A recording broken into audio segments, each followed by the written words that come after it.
Bom, boa tarde a todos. Para mim é uma sala cheia novamente. Assim, eu queria agradecer muito a participação de todos. Achei para a Proesc essa experiência diferente de trabalhar nesse período de Covid remotamente por intermédio desses mecanismos de comunicação tem se mostrado uma experiência muito rica. De uma certa maneira, a gente está mais perto de vocês do que a gente estava antes. É a sensação que eu tenho, eu não sei se é de todos vocês, mas eu estou me sentindo muito mais próximo das pessoas e com mais intimidade a cada vez que a gente se reúne dessa maneira, e a gente não tinha oportunidade de fazer isso presencialmente da mesma maneira. Então, eu queria hoje agradecer de maneira muito particular aos professores Rodolfo Noronha e Marisa Almeida, que se prontificaram a dividir conosco as suas experiências no dia de hoje. Eu acho que a extensão ela vem assumindo nesse novo normal, nesse novo momento que a gente está vivendo, um significado maior do que o que ela tinha antes.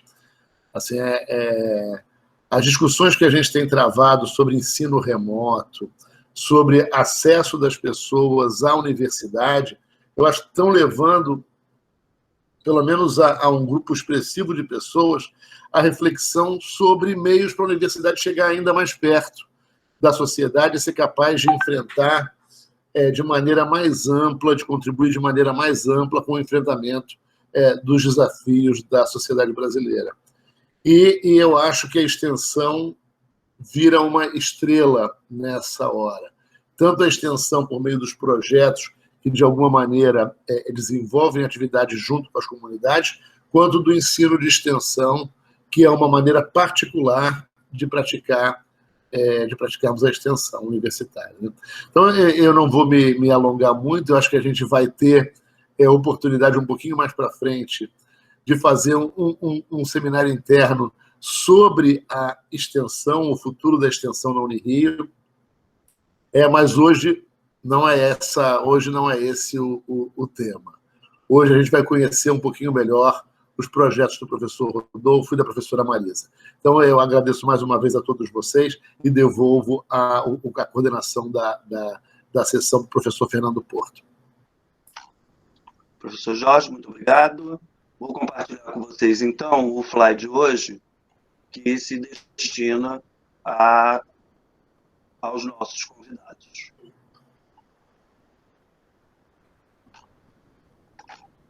Rodolfo, teu microfone está desligado. Desculpe, é que eu não ouvi a última frase do professor. Desculpe, agora está tudo ligado. O microfone está ligado, está tudo ligado. Bom, gente, muito boa tarde. Eu quero agradecer a Pró-Reitoria de Extensão, o professor Jorge Ávila, o professor Júlio Macedo, diretor de Extensão, pelo convite. Eu acho que esse é um espaço fundamental para a gente discutir. De fundo, né, a discussão de fundo acaba sempre sendo a universidade, imaginando a extensão como parte do tripé que forma a universidade, que é, portanto, conjunto de atividades fundamental para a realização dos seus objetivos. Então, nesse momento, no momento de quarentena, no momento de pandemia, é um momento muito difícil de pensar a universidade, exatamente porque a gente não consegue realizá-la da maneira como a gente vinha realizando, como a gente já conhecia. Então, esses espaços de discussão são, sem dúvida, muito importantes. Bom, eu preparei uma fala que eu espero que seja breve, para a gente poder ouvir mais, né, na qual eu pretendo falar sobre os projetos do programa do Centro de Referência em Direitos Humanos, que é o programa que eu coordeno, no âmbito do CCJP, do Centro de Ciências Jurídicas e Políticas, mas eu quero colocar também algumas questões sobre a extensão nesse período de pandemia. Porque falar desses projetos, como eles estão sendo agora, é falar também sobre os limites e possibilidades da extensão num período tão ímpar, tão diferente, tão peculiar como que nós estamos vivendo. Então eu vou, na verdade, pautar a minha fala por 2 pontos, né? Vou tentar dividir em 2 pontos, que são os limites e as possibilidades da extensão nesse contexto, e falando dos limites e das possibilidades, eu vou procurar apresentar o que a gente está fazendo, ok? E aí queria também agradecer a presença de todas e todas nesse espaço, nesse momento. Bom, primeiro eu queria falar um pouco dos limites, porque eu acho que eles acabaram nos forçando a pensar em outras coisas. Para só então falar das possibilidades, que eu acho que são aquelas coisas que nós encontramos no meio do caminho para vencer os limites e que indicam para nós possibilidade de ação, né? Novas possibilidades de ação. Bom, o primeiro limite, e aí dentro dos limites eu vou dividir em duas dimensões de limites impostos pela pandemia. As condições objetivas e as condições subjetivas. As condições objetivas estão bem na cara, né? Questões como equipamento, internet. Aliás, hoje mesmo, gente, eu tive um problema, meu computador travou de uma maneira que eu achei que seria irrecuperável, eu achei que eu não conseguiria participar do seminário, o que já não deixa de ser um exemplo dos limites que esse momento coloca para nós. Ainda bem que consegui resolver o problema a tempo. Mas, enfim, nós já vínhamos num ritmo de reuniões semanais. Na verdade, o projeto estava começando ainda, a gente tinha acabado de fazer seleção. Eu imagino que muitos dos coordenadores e coordenadoras do projeto têm enfrentado o mesmo problema, porque o início da quarentena se deu na sexta-feira, na sexta-feira 13, aliás, da primeira semana de atividades letivas da Unirio. Então, imagino que algumas pessoas tenham feito seleção de bolsistas antes e tenham começado as atividades antes, mas imagino que muitas pessoas tenham começado seus projetos naquela semana, o que foi o nosso caso. Na verdade, nós não chegamos a ter uma primeira reunião presencial, né? Tivemos no processo seletivo, com o pessoal novo, mas as pessoas que já vinham participando dos projetos até voluntariamente só conheceram essas pessoas novas na primeira reunião que nós fizemos por uma plataforma que é o Jitsi. Depois nós migramos para outras plataformas por conta da instabilidade dela. Mas, enfim, nós continuamos com essas reuniões semanais e aí nós enfrentamos um outro problema, que tem a ver também com as condições objetivas e com as condições materiais da equipe. Nem todo mundo tinha computador disponível em casa. Muitas das pessoas... Eu, por exemplo, moro sozinho. Na verdade, eu moro com 2 gatas, que eu tenho certeza que daqui a pouco vão aparecer aqui e atrapalhar a minha fala, porque elas sempre fazem isso. Mas enquanto elas não aparecem, eu consigo falar. Mas algumas pessoas moram com família, com outras pessoas que estão também tendo atividades remotas, atividades online, trabalho, aula, curso, enfim. E aí entra a primeira potencialidade da extensão. Na extensão, nós trabalhamos numa equipe, por mais que tenha voluntários, são grupos relativamente pequenos, diferentemente de salas de aula. No curso de Direito, por exemplo, o primeiro período tem 76 vagas, se eu não me engano. Geralmente nós preenchemos essas vagas, às vezes uma ou outra sobra, mas temos em torno de 70 pessoas, né? Na extensão, nós temos grupos pequenos. Nós temos trabalhado, se eu não me engano, com 11 pessoas, dentre bolsistas e voluntários. A maioria é voluntário, claro. Uma outra questão tem a ver não só com a equipe, mas com as nossas parcerias. Trabalhar com direitos humanos é trabalhar com populações, grupos, pessoas que já são fragilizadas pelo Estado ou pelo mercado, enfim, né? Então, por exemplo, nós temos trabalhado já desde o ano passado, na extensão, com a Aldeia Maracanã, com a ocupação do terreno do antigo prédio do Museu do Índio, no entorno do Maracanã. Nós estávamos dando suporte jurídico ao advogado da Aldeia Maracanã e também estudando o processo, que na verdade são 13 processos, envolvendo as tentativas de demarcação da terra indígena e por outro lado, né, de remoção daquelas pessoas de lá. Então já era uma situação de precariedade, o terreno da aldeia não tem ligação de água ou de energia elétrica, já era uma situação, então, que a comunicação era muito difícil, mas a gente sabia que se a gente tivesse problemas para falar com o pessoal da aldeia, para levar alguma informação importante, a gente poderia ir lá. E agora a gente não pode ir lá, né? A gente não está podendo ir lá. Então, a comunicação está muito difícil. Mas quero ressaltar, assim, acho que a importância, assim como, né, nós estamos enfrentando esses limites dados pela quarentena, pela pandemia, pela Covid-19, na verdade, né?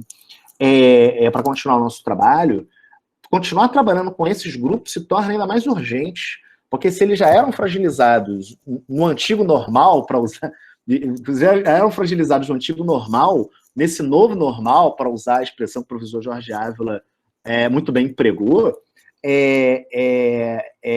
esse trabalho se torna ainda mais urgente, ainda mais necessário. Enfim, então a gente tem trabalhado com essas precariedades do ponto de vista das condições objetivas e do ponto de vista das condições subjetivas. Eu tenho alguns estudantes que manifestaram vários problemas, isso novamente, no universo de 10, 11 estudantes, né? Uma amostra mínima, não chega nem a ser uma amostra, na verdade.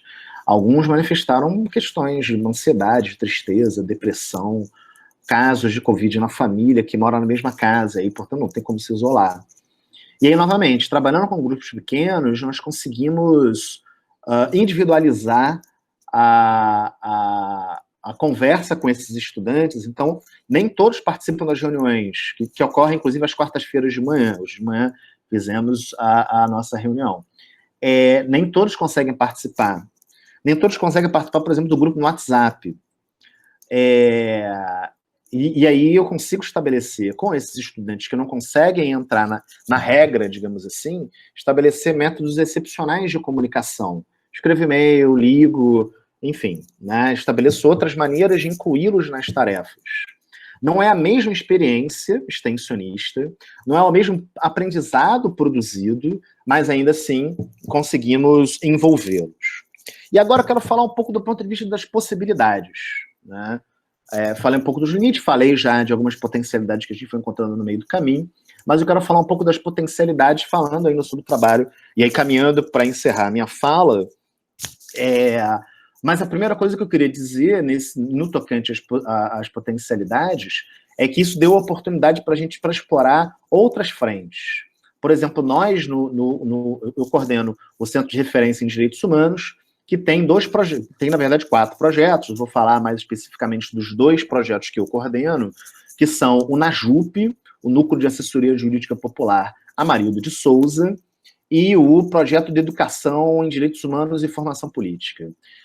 Nesses 2 projetos, a gente já vinha, desde o ano passado, na verdade, desde 2018, na verdade, desde 2018, na verdade, nós já vimos pensando, fizemos um site, vimos pensando em ativar as redes sociais, enfim.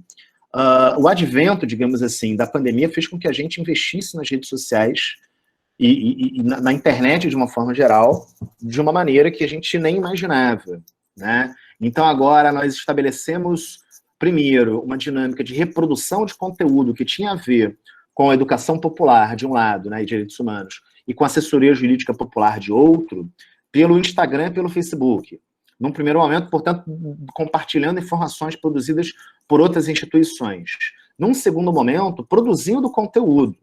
Então, a gente expande, e esses perfis que já existiam, mas que eram pouco utilizados, eles ganharam uma dimensão imensa. Claro que, né, dentro de uma bolha muito limitada dessas redes sociais. Elas não atingem, nós não atingimos com esses perfis as pessoas que estão fora das redes sociais ou que estão dentro dessas redes, mas em outros campos.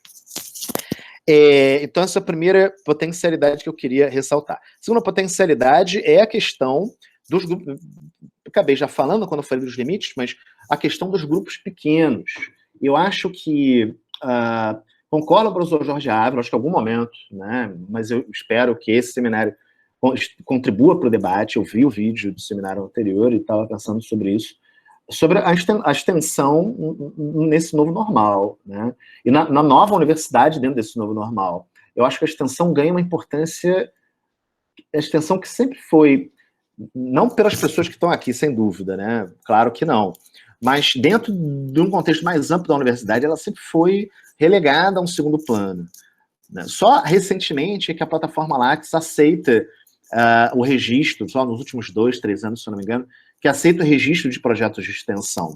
Enfim, então acho que agora isso se transforma numa oportunidade, primeiro, para nós disseminarmos a extensão no interior da universidade, para envolvermos outros docentes e outros estudantes, E segundo, para que nós possamos criar outras atividades que envolvam essas pessoas, que envolvam mais pessoas. Então, acho que há uma possibilidade de ampliar o público, tanto interno, do ponto de vista da universidade, quanto do ponto de vista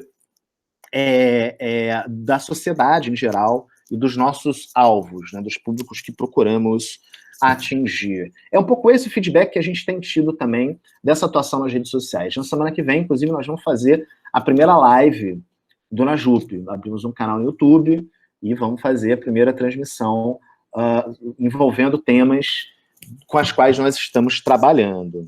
Então, assim, para fechar, não sei se, enfim, consegui cumprir aqui tudo que eu queria dizer, mas para fechar, eu acho que a atuação durante a extensão, para nós, do Najup e do Projeto de Educação Popular, CRDH de forma mais geral, desde o primeiro momento, nós não tivemos dúvida de que queríamos que a extensão continuasse. Sabíamos que deveria continuar de uma outra maneira, mas sabíamos também que aquelas pessoas com as quais trabalhamos seriam abandonadas se nós não continuássemos o nosso trabalho. Mas isso também implicou em repensar as nossas atividades. Desenvolver outras tecnologias de aprendizado e desenvolvimento do nosso trabalho. E acho que, e para fechar mesmo, né, acho que essa é uma chance para a extensão se consolidar dentro desse novo normal, dentro dessa nova universidade, infelizmente inaugurada, né, pela pandemia. Era isso. Obrigado, professor. Passo a palavra, então, para o professor Júlio, que é o diretor de extensão. É ele quem vai moderar as atividades de hoje. Júlio, com você. Obrigado, Rodolfo. Excelente fala. Acho que bem pontual de tudo que a gente está vivendo, inclusive da sua experiência aí enquanto coordenador de projetos e das potencialidades e limites da extensão. E aí não é o fórum para hoje aqui, mas quando você fala dessa característica da extensão, de trabalhar com grupos pequenos, a gente lembra que a gente tem uma missão aí imposta por uma obrigatoriedade que todos os alunos terão que ter o seu currículo 10% em atividade de extensão, né? Então, a gente acaba tendo que pensar nisso também, né? De ampliar, e aí concordo contigo, né? De ampliar o número de professores envolvidos em projetos para que a gente dê esse alcance com qualidade e com os princípios realmente que norteiam a extensão, né? Que a gente não tenha uma extensão de faz de conta para cumprir um componente curricular, mas que, de fato, a gente tenha uma extensão verdadeira e como ela deve ser feita. Então, obrigadão aí, Rodolfo. Depois a gente vai abrir para o debate. Eu quero, sem mais demoras, passar para a professora Marisa. Marisa, por favor.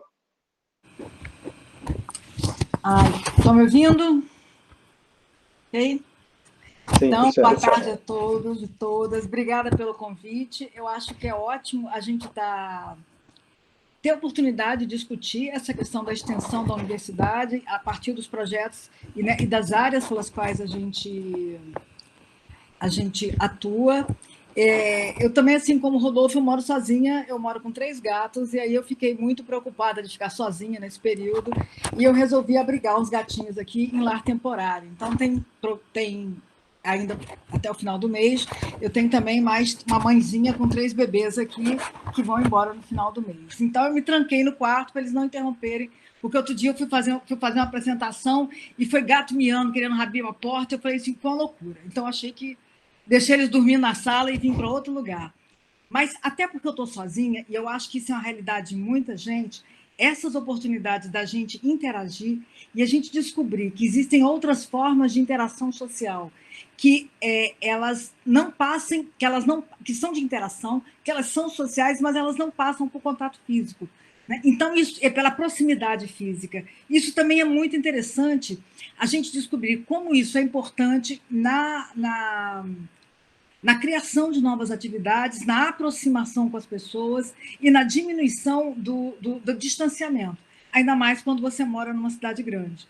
Quer dizer, eu acho que esse novo normal, né, por esse período em que a gente vai ter até o controle da pandemia, em que a gente vai viver numa situação mais ou menos de idas e vindas, né, o que se prevê, poder sair, poder ter que ficar mais em casa, nesse ir e voltar, a gente ter capacidade e ter resiliência para viver esse período tentando superar os obstáculos, tentando ajudar as pessoas que estão com problemas e tentando utilizar esse outro tipo de ferramenta para você evitar problemas de depressão, de solidão, eu acho que também é muito importante. Para mim, isso tem sido um aprendizado muito grande, né? Então, eu acho que toda hora que eu participo de alguma atividade dessa, para mim, é muito importante. Então, voltando mais para o tema do debate, né, a área que eu trabalho, dos projetos meu de projeto de extensão, eu entrei na Unirio em 2012, eu já tinha trabalhado antes 30 anos no governo do estado como engenheira agrônoma, e eu trabalho com extensão na Unirio desde que eu entrei, e trabalhava antes também numa outra instituição que eu trabalhei, na área da tecnologia e da produção, né? E juntando a área teórica com que eu trabalho com a área de extensão, né? Eu trabalho com um modelo teórico que chama-se hélice tríplice, em que você vê a perspectiva da organização, da interação entre a universidade, a empresa e o governo para você promover inovação social, inovação na sociedade, né?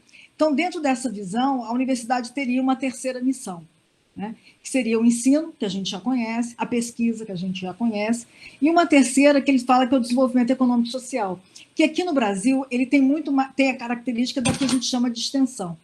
A gente trabalha isso muito mais na perspectiva da demanda, quer dizer, não em Rio, né?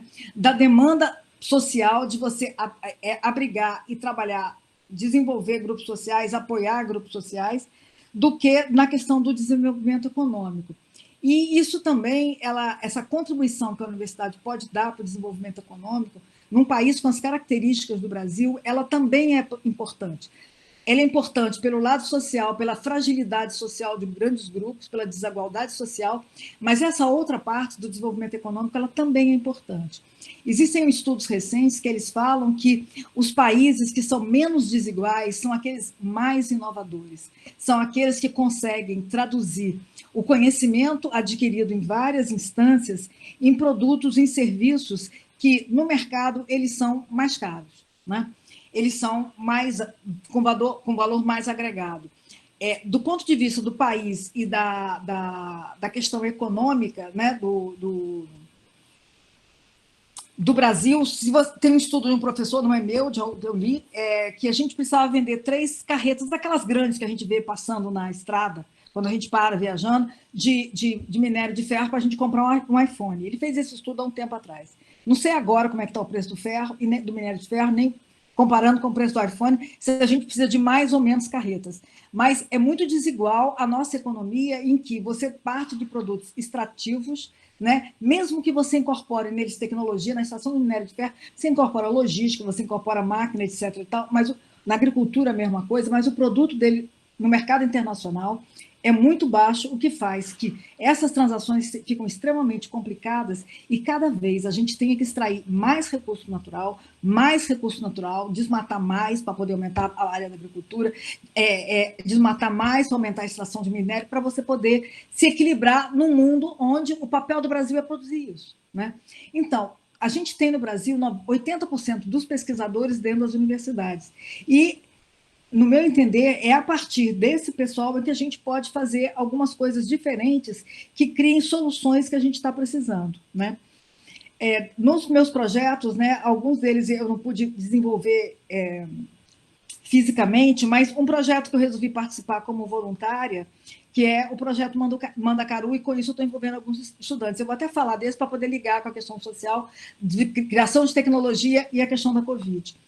No governo nos estados do Nordeste, eles criaram, para atender às questões técnicas da pandemia, o Comitê Nordeste, e os diretores, né, os dirigentes desse comitê é o Ricardo Rezende, que é de Pernambuco, professor, né, da Universidade Federal de Pernambuco, e ex-ministro de Ciência e Tecnologia, e o professor Miguel Nicoleles, que é um brasileiro que trabalha nos Estados Unidos e que está participando desse projeto também é um dos coordenadores.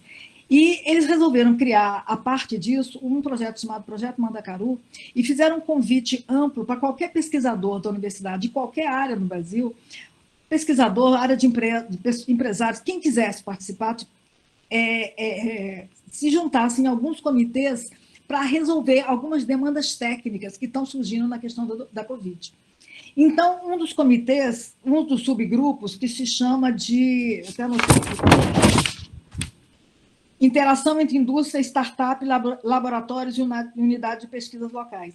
Quando eu me cadastrei nesse projeto, eu pedi para trabalhar nesse subgrupo e hoje em dia eu estou coordenando ele, sou uma das coordenadoras dele. E a demanda que eles nos fizeram foi que a gente identificasse empresas brasileiras, empresas novas, pequenas, que produzissem algum produto, alguma coisa que pudesse ser utilizado com relação à Covid, vendo 3 demandas. Primeiro, da questão de tratamento. Segundo, equipamento de proteção para o pessoal na área de saúde. E terceiro, a geração de emprego. Como eu tenho duas alunas que têm bolsa da FAPERJ de iniciação tecnológica, eu convidei para elas participarem do projeto, elas se cadastraram e elas me ajudaram muito nesse levantamento. Nesse meu subgrupo, participam mais ou menos 30 pessoas de diferentes instituições, alunos de universidade, gente que trabalha em empresa, professores mais graduados, e todo mundo ajudou, e a gente conseguiu levantar 69 empresas, quer dizer, um levantamento ainda parcial, que tem produtos relacionados à Covid. E a grande surpresa, a maioria deles vem de incubadoras e parques tecnológicos ligados à universidade. Isso mostra que, na meu ponto de vista, o papel importante que a universidade tem na contribuição, na geração de tecnologia que resolva nossos problemas sociais. Né? Então, são empresas, elas não têm lucro, tem. Em geral, também tem participação acionária. Eu não vou entrar na discussão do modelo capitalista aqui, não. Mas, do ponto de vista da economia que está aí, do sistema que está aí, elas são empresas que resolvem uma série de problemas que nós temos. Tá? Então, e é interessante a gente ver que tem a participação muito grande das universidades. Por isso, eu chamo a atenção para essa área do trabalho, da tecnologia e produção como uma área de extensão. Dentro da Unirio, o que a gente está fazendo mais especificamente, que eu continuo fazendo nesse período do afastamento, é manter um contato com os alunos que participam da empresa júnior da engenharia de produção, que se chama Atena. Eles estão mobilizados, eles não estão conseguindo nenhum contrato, porque trabalham principalmente com empresas na área de cultura e essas atividades são suspensas, mas eles se resolveram organizar internamente para criar debates com pessoas que trabalham na área de cultura, fizeram também um debate sobre a área de saúde mental para os estudantes, que é uma iniciativa deles, e eles estão bastante ativos dentro da universidade, inclusive com os representantes estudantis, para cobrarem da gente, os professores, soluções, respostas, iniciativas, etc. Então, dentro da engenharia de produção, foi por iniciativa dos alunos que a gente fez uma reunião do colegiado com eles, e a gente está tratando agora, junto com eles, de todas essas questões relacionadas à possível volta das aulas, às aulas remotas. A gente fez também, por iniciativa de uma professora lá, um levantamento, antes até do levantamento da Unirio, para saber quais as condições dos nossos alunos, quais que estão familiares com Covid, quem está precisando de ajuda financeira, quem tem equipamento para poder fazer aula remota, etc. Então, dentro da engenharia de produção, a gente está conseguindo. A gente vai ter uma reunião semana que vem e a nossa ideia é já começar a identificar quem são as pessoas, para a gente conseguir direcionar a nossa ação para elas. Né? Tem 20% dos nossos alunos que não têm equipamento. Então, nosso curso é pequeno. Né? Foram 140 que não responderam, quer dizer, a gente tem mais ou menos uns 14 sem equipamento. Então, 14 ou mais, 20 e poucos, sem equipamento. Então, se a gente consegue doação, empréstimo, o que a gente vai fazer? Vai ser as aulas retornarem remotamente, como é que a gente pode ajudar esses alunos. Né? Então, a gente está tentando ver também a nossa auto-organização nesse sentido. Então, esse é o meu trabalho com a Atena. Agora, eu acho que o trabalho assim, mais relevante, eu não sou a pessoa central dele, eu acho que as pessoas centrais dele é o professor Ricardo Cereja, que é o coordenador de inovação da Unirio, e o professor Jorge Ávila, pró-reitor de extensão. O Júlio também teve uma participação expressiva, que é o projeto Revide, que é um edital da FAPERJ, né? Foi feito, eu ajudei a elaborar alguma parte, a discutir, que foi um projeto para o edital da FAPERJ de ações emergenciais de combate à Covid, em que a Unirio foi contemplada. É um projeto que veio a parceria entre empresas e universidades no combate à Covid. E dentro dessas atividades, a gente vai poder criar um co-work dentro da Unirio, vai ficar lá numa sala que tem disponível na engenharia de produção. E a primeira empresa que vai trabalhar com a gente, que foi selecionada dentro desse projeto, é uma empresa de inteligência artificial que vai fazer diagnóstico da Covid por meio de radiografia. Quer dizer, a radiografia é um exame simples, ele é fácil, tem sua complexidade, mas assim, ele é muito mais simples que uma tomografia, né? Pode ser feito em muito mais lugares e a gente vai ter uma empresa que vai trabalhar exatamente com isso, junto com a nossa faculdade de medicina. Então, esse projeto, eu acho que ele assim, é um demarcador de Águas Não Rio, porque é assim, a primeira vez que a gente está tendo, de uma maneira mais recente, depois da lei de legislação de 2004, que normalizou, né, toda essa interação universidade-empresa, é o primeiro projeto assim, significativo de peso que a gente está tendo para poder fazer essa interação, para gerar conhecimento dentro da universidade, através da participação dos professores, dos alunos que vão ser bolsistas, alunos da medicina, da informática, que vão ser bolsistas nesse projeto, e desses 2 empresários, que são 2 jovens que estão trabalhando com isso. Então, assim, eu queria, para terminar, fazer um chamado. Tá? Todo mundo que tem um projeto novo, uma ideia nova, que acha que pode virar uma ONG, pode virar uma atividade com um grupo social, que pode virar uma empresa, entrar em contato com a gente. Pode me procurar, né? Procurando meu Lattes lá, pode mandar. No site da Unirio também é marisa.almeida.unirio.br, @unirio.br. Manda para o Júlio, manda para o Cereja, manda para o Jorge Ávila, para a gente poder discutir e a gente ter outras ideias, porque a partir disso a gente pode criar um empreendedorismo diferente. Né? A gente tem 2 tipos de empreendedorismo. O empreendedorismo que a gente fala porque é por necessidade, que é esse que está em qualquer vendedor de Biscoito Globo na praia, que está no pessoal do Rappi, que não quer ser chamado de empreendedor e tem toda a razão, que são pessoas que não têm alternativa e que trabalham por conta própria. Existe um outro, que é o empreendedorismo por oportunidade. Esse, os nossos alunos, pelo conhecimento, vão ter acesso. Se eles quiserem criar algo novo dentro de uma empresa que eles já trabalham, ou dentro de criar uma empresa nova, a partir do conhecimento, eles podem fazer isso com maior valor agregado. Então, é isso que a gente gostaria de fazer e difundir mais dentro da Unirio. Então, fica aqui um convite para vocês participarem também dessas atividades. Obrigada. Excelente, Marisa, muito obrigado aí. Sensacional, bacana ter falado aí do projeto que ganhou esse edital da FATERJ. Eu não sei, antes de eu abrir para perguntas e considerações, eu não sei se o professor Jorge Ávila está na sala ainda, porque ele teria uma outra reunião no mesmo horário aqui. Acho que ele está aqui assim. Eu fui lá, fiz o que eu tinha que fazer e voltei. Então, estou aqui, pode tocar o barco, daqui a pouco eu vou querer comentar, tá? Tá, beleza. Então, assim, vamos... Está aberto para perguntas, considerações. Se alguém quiser falar, por favor, se inscreva aí no chat para a gente fazer a mediação.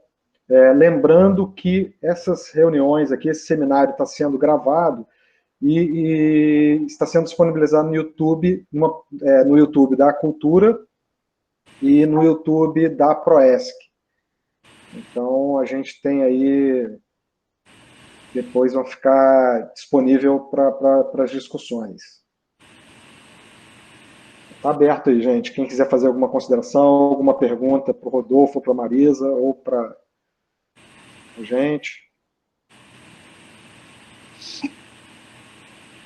Vamos lá, nada, ninguém? Júlio, eu vou fazer um comentário, só segura um minutinho, eu estou precisando confirmar uma coisa aqui pelo WhatsApp, eu estou falando em 1 minuto. Tá, beleza.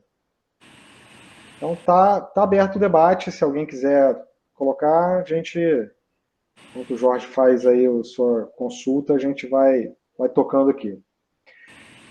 Então eu vou aproveitar, pedir a Fernanda, que eu acho que está aqui, a Fernanda trabalha com a gente lá. Fernanda, está a postos aí para falar um pouco sobre a revista? Estou aqui, estão me ouvindo? Sim.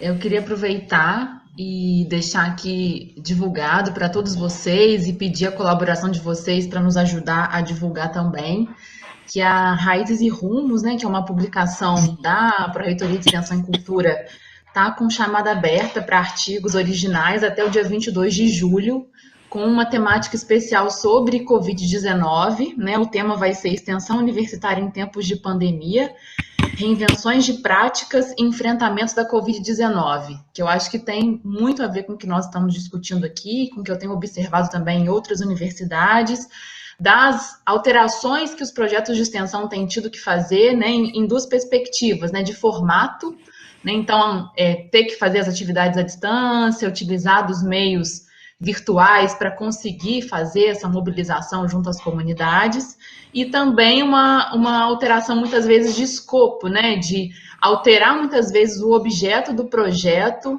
né, para pensar em formas de enfrentamento da doença. Então, a gente está com chamada aberta para receber artigos e relatos sobre projetos de extensão e Covid-19. Vou jogar aqui no chat o link da revista para quem quiser saber mais detalhes. E além da abertura que nós fizemos para recebimento de textos, a gente também está com chamada aberta para cadastro de pareceristas, de professores interessados em atuar como pareceristas da próxima edição da revista, que tem previsão de ser publicada no mês de agosto. E aí eu queria aproveitar que eu estou com o microfone aberto e só deixar registrado aqui em relação à apresentação dos dois professores, o quanto que eu acho que é importante a gente também colocar em pauta quando a gente discute esse novo normal da extensão, e não apenas da extensão, né, mas das atividades acadêmicas e universitárias como um todo, o quanto que, como o Rodolfo colocou, isso também tem esbarrado em muitas barreiras, né, em muitas limitações, pelo fato de, muitas vezes, o projeto estar vinculado a comunidades que já estão em vulnerabilidade, né? Então, eu acho que, por mais que os meios virtuais, muitas vezes, eles potencializam as nossas possibilidades, né? Ampliam a nossa atuação, acho que a gente tem que estar sempre atento também do que isso também deixa de fora, né, em termos de acessibilidade, né, o fato de determinadas famílias estarem com o cotidiano completamente desestruturado em função dessa nova fase que a gente está vivendo. Então, acho que é um desafio da universidade também estar com um olhar sensível para isso, para que a gente consiga manter as nossas atividades, a relevância do nosso trabalho, né, mais do que nunca a universidade que vinha, né, estando sob ataques constantes, a universidade pública tem se mostrado muito relevante nesse momento que o país está vivendo, em termos de desenvolvimento de tecnologias, né, os projetos de extensão têm ganhado uma relevância muito grande em função do enfrentamento da Covid. Então, acho que a gente tem que, né, também colocar esse olhar sensível em relação àquilo que tem sido difícil também. Obrigada. Júlio, por favor, na hora que eu puder falar, você me avisa.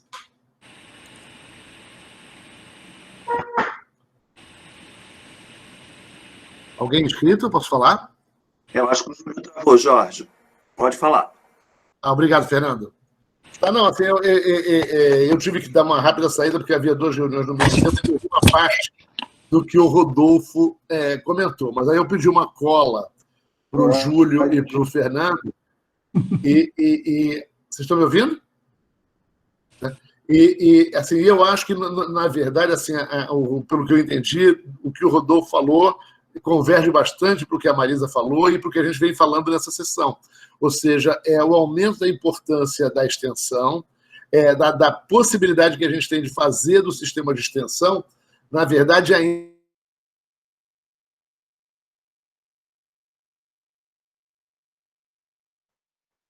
a extensão talvez, a gente pode pensar a extensão como o mecanismo com o qual a gente consegue vincular as atividades de ensino e pesquisa à sociedade como um todo.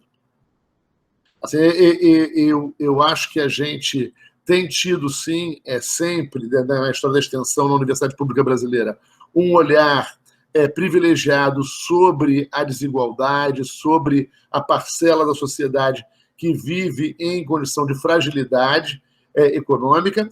Por outro lado, a gente precisa ter consciência também de que a gente só vai conseguir superar isso com uma sociedade que seja mais produtiva, que seja capaz de obter mais valor a partir do trabalho e dos investimentos de capital que realiza. E, para isso, tem uma outra dimensão muito importante, que é que a Marisa comentou. Ou seja, é preciso que a universidade se empenhe para ajudar a sociedade brasileira a ser mais produtiva. E isso não se dá de outra maneira que não pela incorporação de conhecimento aos diferentes processos produtivos. E a gente fala isso sem nenhum tipo de restrição. Assim, a incorporação de conhecimento, eu lembro que eu conheci a expressão extensão rural porque os meus pais eram veterinários e, em alguma época da vida, todos os dois trabalharam com isso. E a extensão rural era ajudar os empreendedores do campo a adquirirem as modernas tecnologias que permitiam aumentar a produtividade rural. E eu acho que o que se trata hoje, essa dimensão da extensão a qual a Marisa se referiu, é de fazer isso em todos os campos de atividade econômica, que vai desde a atividade rural até as atividades da chamada economia do conhecimento, as atividades intangíveis, toda a questão do entretenimento, num momento em que a sociedade, acho que empurrada pela pandemia, certamente nesse momento, mas acho que isso não é uma coisa passageira. Assim, eu tenho certeza que a experiência da gente de fazer, por exemplo, a escola de extensão na internet, ela veio para ficar. Assim, uma escola de extensão num campus, na Urca ou no centro da cidade do Rio de Janeiro, atinge muito menos pessoas do que se eu puder colocar um conteúdo semelhante, evidentemente que adaptado, evidentemente que bem produzido, ao alcance da população inteira por meio da internet. Então, eu acho que a gente está sendo convidado, de verdade, a repensar o impacto da universidade brasileira sobre a sociedade brasileira. A universidade pública eu vejo como sendo desafiada a cada momento a demonstrar a sua contribuição para a sociedade, e acho que a gente está posicionado no olho do furacão. Eu acho que a gente tem a responsabilidade por ter uma experiência maior com a extensão, por estar sentado nesses postos onde a gente hoje está sentado, de convidar os colegas para a gente ampliar esses pontos de vinculação da universidade com a sociedade. E convidar nossos alunos dos cursos regulares, né, para que nos ajudem a compor esse leque de atividades amplo que a gente chama de extensão. E eu queria fazer também um adendo, a gente estava hoje, um pouco antes dessa reunião, conversando sobre algumas iniciativas estruturantes na área da Proesc. Né? A gente combinou, a Fernanda comentou ainda há pouco sobre a revista, a gente já comentou um pouco sobre a escola de extensão na internet, e uma outra iniciativa que eu acho muito importante, que está a cargo do Fernando Porto, é a gente pensar a criação de um centro cultural da Unirio, tanto no espaço físico da Unirio, quanto na internet. Ou seja, a Unirio tem condição de oferecer uma diversidade de conteúdos para a sociedade brasileira e mesmo para fora, né, que permita as pessoas olharem a si mesmas e ao mundo olhar o Brasil. E eu acho que a Unirio tem feito isso brilhantemente e poderá fazer mais. Então, eu acho que tem sido um momento em que a gente, embora recluso, tem trabalhado muito e tem tido um motivo a mais, eu acho, para refletir sobre o que a gente vinha fazendo, o que a gente faz e o que a gente poderá vir a fazer. Assim, eu queria... não estou querendo encerrar a reunião, não. Eu só queria agradecer mais uma vez a presença de todos e devolver a palavra para o Fernando.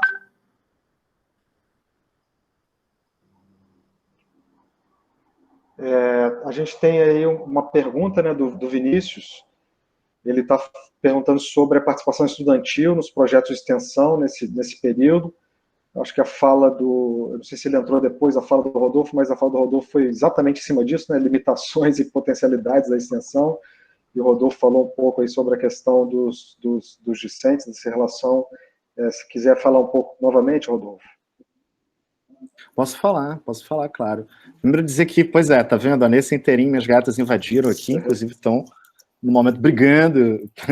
E a dica que eu dou para a Marisa, que não funciona sempre, mas é usar o fone, porque eu percebi que elas ficam mais revoltadas quando ouvem alguém falando comigo, e que não é e eu falando com alguém que não são elas, aí então que elas ficam muito ciúmes, mas também não resolve. Mas enfim, Vinícius, eu acho a sua questão muito importante. Falei um pouco, mas posso falar um pouquinho mais, sem dúvida nenhuma. De fato, na verdade, assim, eu acho que eu nem comentei que duas estudantes, eu acho que eu comecei a falar, mas não terminei. Duas estudantes que eram voluntárias, que estavam super empolgadas, tiveram um ótimo início, apesar, né, de só pelo meio remoto, pelo meio online, num dado momento, elas começaram a manifestar, em momentos diferentes, né, do ano, elas começaram a manifestar problemas em casa, que aí não podiam abrir o vídeo nem abrir o áudio durante as reuniões, se comunicavam pelo chat, então não conseguiam participar tanto das reuniões. Aí eu conversava com elas por e-mail, mesmo por WhatsApp, fora das reuniões, para a gente falar mais especificamente, o que demandou de mim, professor, né, muito mais tempo, muito mais energia do que se todo mundo tivesse as mesmas condições objetivas e subjetivas, como a Fernanda também lembrou. E que ao longo do processo elas simplesmente sumiram. Esses problemas foram aumentando, elas foram dizendo, olha, tem uma pessoa com suspeita de Covid na minha casa, essa em particular, né? Morava com a família e era uma pessoa da família, eram 5 ou 6 pessoas na mesma casa, 6 com ela. Uma das pessoas tinha suspeita de Covid, e na semana seguinte ela não apareceu mais, já tem mais de um mês que ela não apareceu.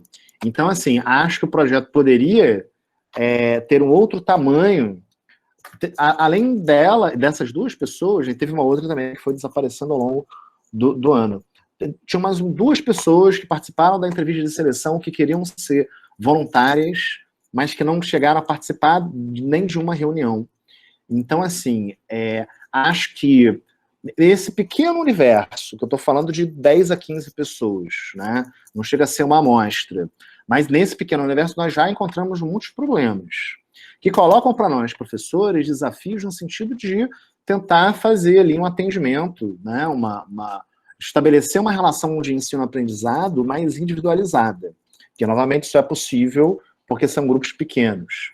Porque expandindo esses 10, 15 nomes para 70, 80 pessoas, falando de uma turma, né, esse problema é potencializado.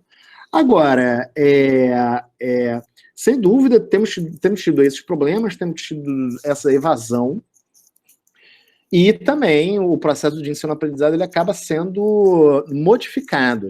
Eu tenho tentado também estabelecer outras tarefas para que...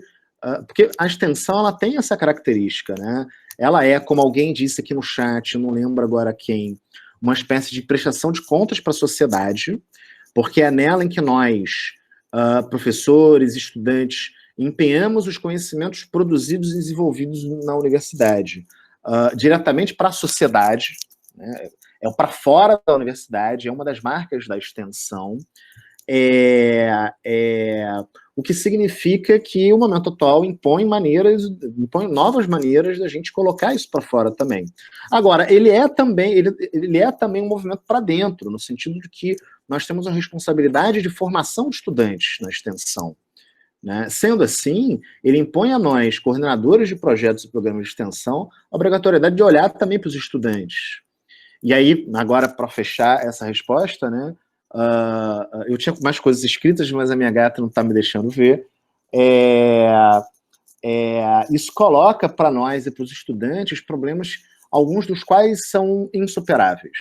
Outros são superáveis. Algumas condições, dessas condições, especialmente as objetivas, com jeito a gente consegue, mas as condições subjetivas, essas são muito complicadas da gente lidar. Era isso.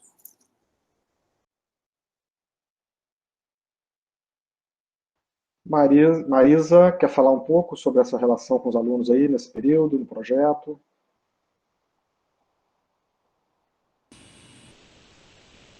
Eu acho que é uma relação que eu não tenho, meus projetos eu não tinha grande número de alunos, né? Tinha uma parte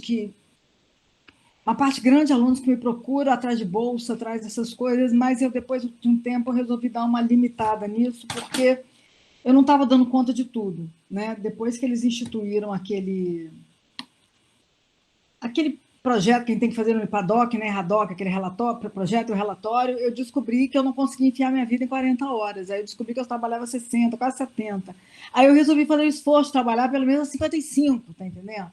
Aí eu não posso ter muito aluno de extensão, aquela coisa toda. Então, assim, os alunos de extensão que eu tenho são alunos que eu já tinha de um projeto anterior, já vinha do ano passado. Essas duas, por exemplo, do projeto da FAPERJ, elas entraram em agosto do ano passado. Então, foi uma continuação. Eu não passei por esse problema que o Rodolfo passou agora. O pessoal acabou de entrar, interrompeu, parou tudo. A gente vinha num contínuo. Então, para mim, engajá-las em outra atividade foi mais fácil, né? Então, eu acho que essa pandemia, eu acho que ela pega todo mundo de surpresa, em que a gente organiza a nossa vida em cima da nossa atividade física dentro da universidade, né, da presença física diária ali dentro da universidade, e que eu acho que agora, nesse período, ela vai nos fazer repensar e criar outras formas de trabalhar em que a gente possa combinar melhor essa coisa da presença física e a virtual para os alunos não se sentirem tão desamparados num momento como esse. E que a gente possa criar esquemas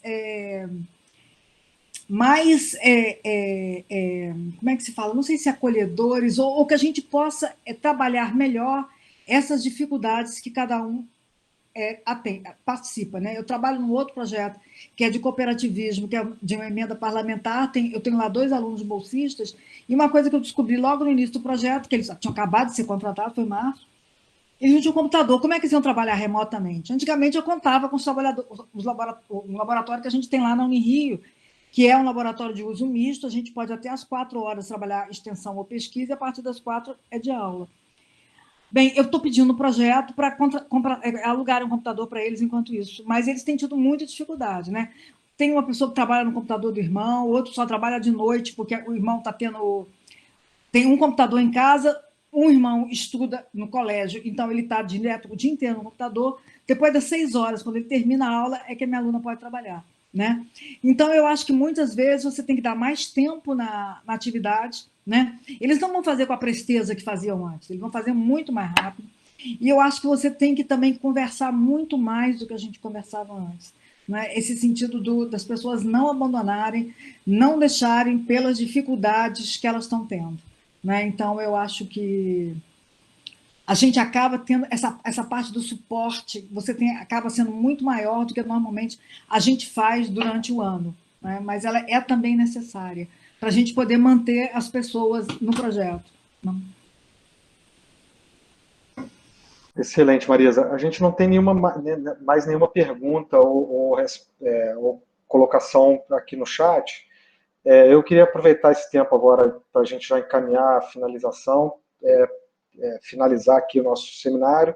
Agradecer muito ao professor Rodolfo e à professora Marisa. As contribuições de vocês foram fundamentais, e eu tenho certeza que isso aqui, né, como eu já falei, vai ficar lá depois no YouTube e vai servir para muita gente entender extensão e entender extensão nesse período que a gente está vivendo. Então, eu queria deixar aí um pouquinho de tempo para vocês falarem aí as suas considerações finais. Como eu comecei, eu sugeriria que a gente invertesse, talvez Marisa pudesse começar essas considerações finais, pode ser? Só uma sugestão. Eu não tinha nem pensado em considerações finais, vamos ver o que eu consigo pensar. Não, eu acho que uma lição, que eu estou bem falando isso aí, né, da que a gente está tendo, é um tempo que a gente vai ter para refletir sobre a nossa forma de trabalho, né? Porque ela não vai ser a mesma, né? Ninguém passa por uma pandemia e vira a mesma pessoa que era antes. Então, assim, essa forma de trabalhar, do combinar o virtual com o presencial, eu acho que e aí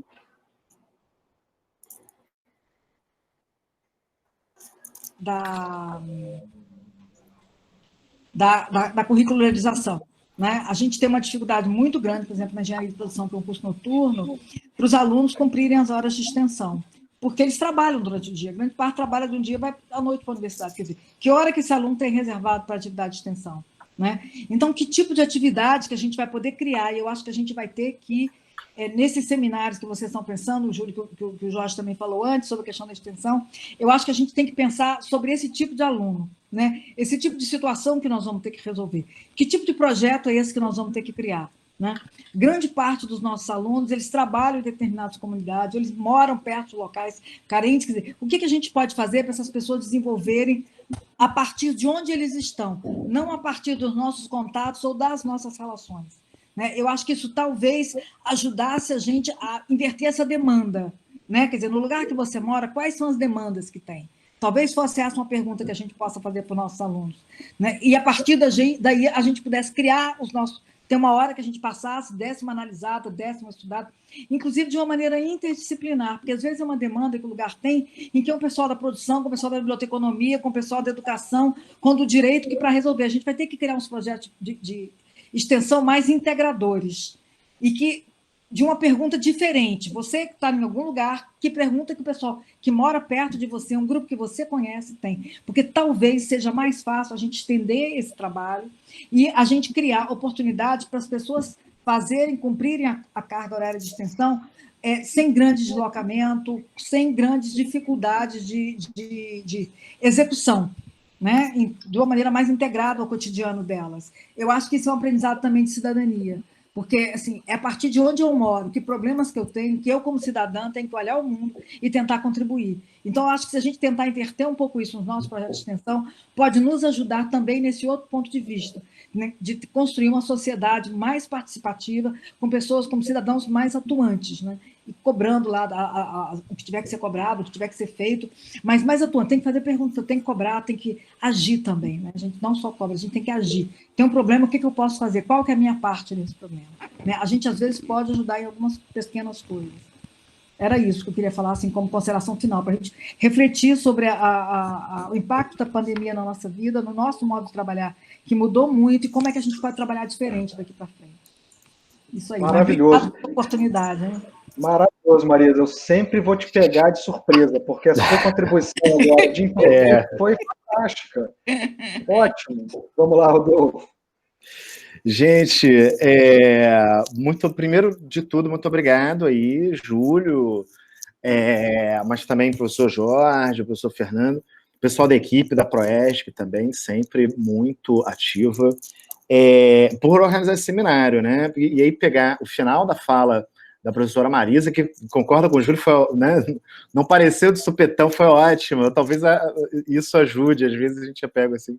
Mas, de fato, eu acho que um dos desafios, dos muitos desafios à universidade em geral e à extensão em particular, no atual momento, é pensar espaços integradores, né? E valorizar os espaços coletivos, sejam eles de discussão, de deliberação sobre a própria universidade, sejam espaços coletivos com mandatos, né? Com temáticas mais pontuais para pensar a atuação, por exemplo, da extensão. Né? Eu acho que uma das coisas que nos é tomada pela pandemia, pela quarentena, é o encontro dos corpos, essa coisa do olhar, do olho no olho, do fala que olha aqui, fala ali, ouve alguém falando e tem uma ideia, enfim, que as reuniões online tentam mimetizar e tentam reproduzir, mas não é a mesma coisa.